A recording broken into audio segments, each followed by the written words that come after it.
Hi అండి, నేను మీ Shravani. Welcome to Shravani Telugu వంటలు. ఈరోజు వీడియోలో క్యాటరింగ్స్లోను కర్రీ పాయింట్స్లోని చేపల పులుసు అయితే చాలా టేస్టీగా ఉంటుంది కదా. అదేవిధంగా ఎలా చేయాలో చూసేద్దాం రండి. ముందుగా స్టవ్ ఆన్ చేసుకొని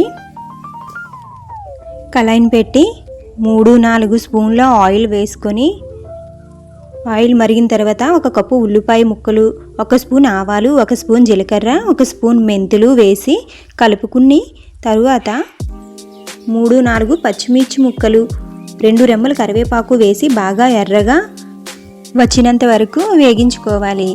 తరువాత 1 స్పూన్ అల్లం వెల్లుల్లి పేస్ట్ వేసి పచ్చివాసన పోయినంత వరకు వేగించుకోవాలి. తరువాత 2 స్పూన్ల కారం, 1 స్పూన్ సాల్ట్, 1/2 స్పూన్ పసుపు, 1 స్పూన్ గరం మసాలా, 1 స్పూన్ ధనియాల పొడి, కొద్దిగా మిరియాల పొడి వేసి బాగా కలుపుకోవాలి.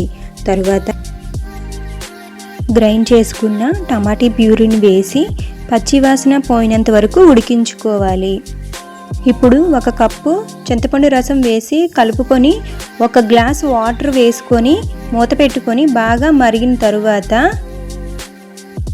బాగా కడిగిన చేప ముక్కలను వేసి మూత పెట్టి 2 నిమిషాల పాటు మగ్గించుకోవాలి. 2 నిమిషాల తర్వాత కొద్దిగా కస్తూరి మెంతి, కొత్తిమీర వేసి దగ్గరకు అయినంత వరకు ఉడికించుకోవాలి. అంతేనండి, ఎంతో టేస్టీగా ఉండే చేపల పులుసు అయితే రెడీ అయిపోతుంది. సో నా వీడియో మీకు నచ్చినట్లయితే లైక్ చేయండి, షేర్ చేయండి, సబ్స్క్రైబ్ చేసుకోవడం మాత్రం మర్చిపోకండి. మళ్ళీ నెక్స్ట్ వీడియోలో కలుద్దాం. Tata, bye bye.